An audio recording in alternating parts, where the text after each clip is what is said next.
సమ్మక్క సారలమ్మ జాతర ప్రశాంతంగా జరుపుకోవాలి. పటిష్ట బందోబస్తు, చట్ట ఉల్లంఘనకు కఠిన చర్యలు. వీణవంక మండల పోలీసు అధికారి ఆవుల తిరుపతి. వీణవంక మండలంలో రానున్న సమ్మక్క సారలమ్మ జాతర సందర్భంగా శాంతి భద్రతలకు ఎలాంటి భంగం కలగకుండా పోలీస్ శాఖ ముందస్తు చర్యలు చేపట్టినట్లు వీణవంక మండల పోలీస్ అధికారి ఆవుల తిరుపతి తెలిపారు. జాతర సమయంలో ఎలాంటి అవాంఛనీయ సంఘటనలు జరగకుండా పటిష్టమైన పోలీస్ బందోబస్తు ఏర్పాటు చేస్తున్నామని ఆయన స్పష్టం చేశారు. జాతరను భక్తి శ్రద్ధలతో చట్ట నిబంధనలకు లోబడి ప్రశాంత వాతావరణంలో నిర్వహించుకోవాలని ప్రజలను కోరారు.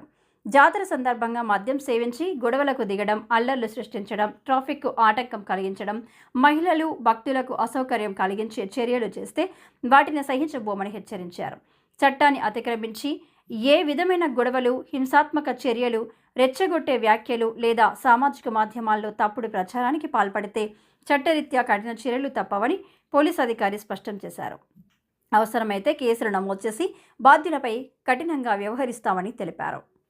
జాతర జరిగే ప్రాంతాల్లో ట్రాఫిక్ నియంత్రణ, గస్తీ, ప్రత్యేక నిఘా ఏర్పాటు చేయడంతో పాటు ఎలాంటి సమస్యలు తలెత్తినా వెంటనే పోలీసు అధికారులకు సమాచారం ఇవ్వాలని ప్రజలకు సూచించారు. పోలీస్ శాఖకు ప్రజలు పూర్తి సహకారం అందిస్తేనే జాతరను సురక్షితంగా, విజయవంతంగా నిర్వహించగలమని ఆయన అన్నారు.